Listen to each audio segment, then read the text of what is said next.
Les observateurs royaux débattent depuis des mois pour savoir si la fille de Harry et Meghan, Lilibet Diana Mountbatten-Windsor, sera baptisée au Royaume-Uni ou aux États-Unis, où le couple vit maintenant. Le duc et la duchesse de Sussex ont connu une relation fracturée avec la famille royale depuis qu'ils ont quitté le cabinet l'année dernière et ont déménagé en Californie. Cette année, le fossé s'est creusé après que le couple a accordé une interview de 2 heures à CBS avec Oprah Winfrey dans laquelle ils ont vivement critiqué la vie royale et fait un certain nombre de réclamations contre la firme.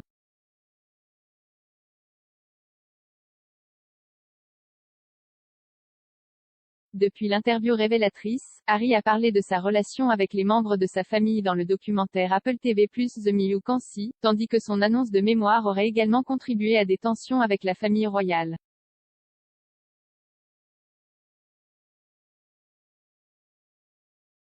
Cependant, lorsque Meghan a donné naissance à Lilibet, les fans royaux se sont demandé si cela pourrait être une opportunité pour la famille de guérir leur relation.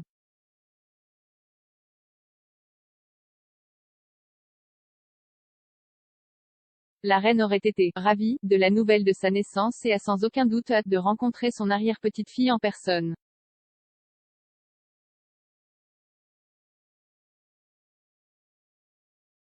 Un sujet qui est sur toutes les lèvres est de savoir si le couple choisira de baptiser sa fille à Windsor, comme il l'a fait avec Archie en 2019, ou s'il organisera une cérémonie aux États-Unis.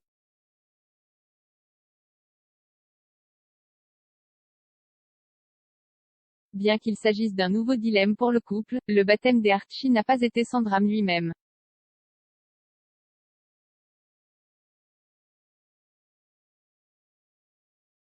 Les Sussex ont décidé de ne pas autoriser la presse à prendre des photos d'eux arrivant pour le baptême des Archie, comme le prince William et Kate l'ont fait avec leurs 3 enfants.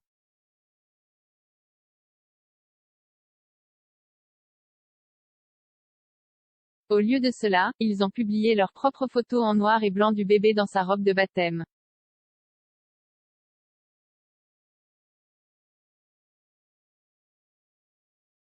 Ils ont également décidé de rompre avec la tradition royale et de ne pas révéler qui sont les parrains et marraines des Archie.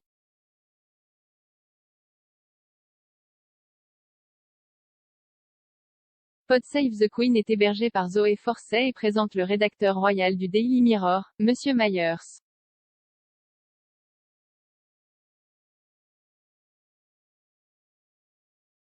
Monsieur Myers a affirmé que ces décisions marquaient le début de la fin pour le temps des Sussex dans le cabinet, arguant que les gens ont le droit de savoir qui sont les parrains et marraines de quelqu'un dossier haut placé dans la ligne de succession.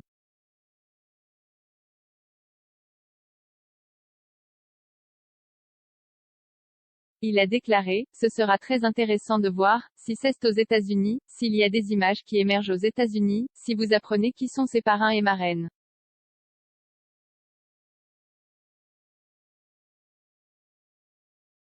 Revenez à l'époque où c'est devenu un tel problème que Harry et Meghan ont décidé de ne pas divulguer les noms des parrains et marraines.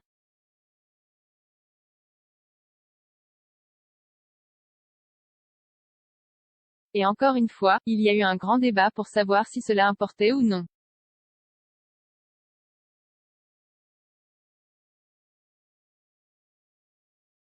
Je pense que c'était le début, ou le début de la fin vraiment de la perception publique de « si vous prenez tous les pièges de la vie royale, devez-vous nécessairement suivre ce qui s'est passé avant vous en termes de respect de la tradition, avoir des photos du baptême, faire connaître qui sont les parrains et marraines ?»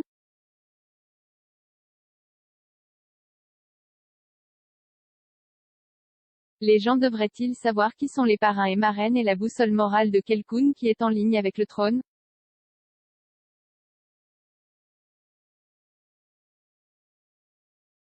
Je dirais que oui, je pense que c'est assez intéressant, mais ils l'ont évidemment vu d'une manière différente.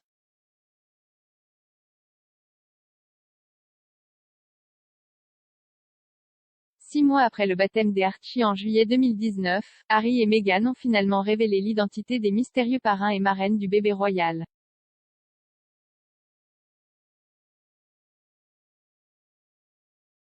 Il a été révélé que Tiggy Petitfer, qui était la nounou d'enfance de Harry et du prince William, était la marraine des Archie.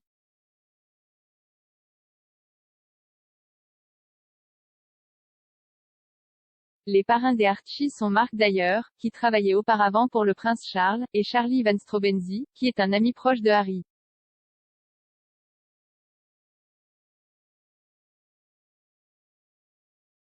Le mois dernier, un porte-parole du couple a annoncé qu'une décision sur le baptême de Lilibet était toujours en cours et que les informations sur les détails de l'événement n'étaient que de simples spéculations.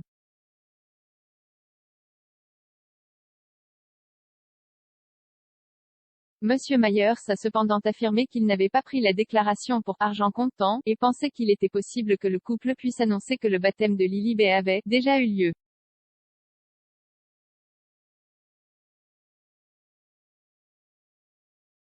Il a dit: qui sait quand ils feront leur prochain voyage ici? Sera-ce pour le baptême? Sera-ce pour Noël?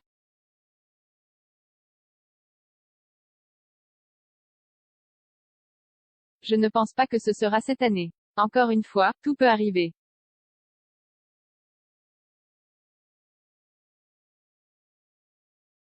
Le mot de leur peuple est qu'ils n'ont pas décidé, sur les plans de baptême.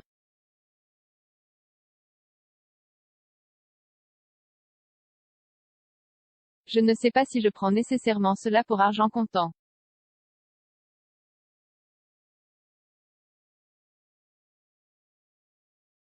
Je pense qu'ils vont probablement laisser tomber une annonce selon laquelle c'est déjà arrivé et ce sera tout ce que vous en saurez.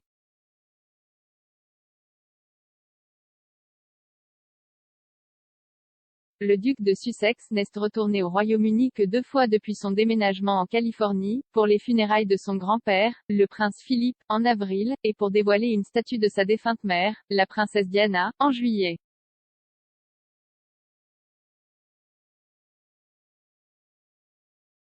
Meghan et Archie ne sont pas retournés au Royaume-Uni depuis mars 2020, tandis que Lilibet n'a jamais été dans la patrie de son père.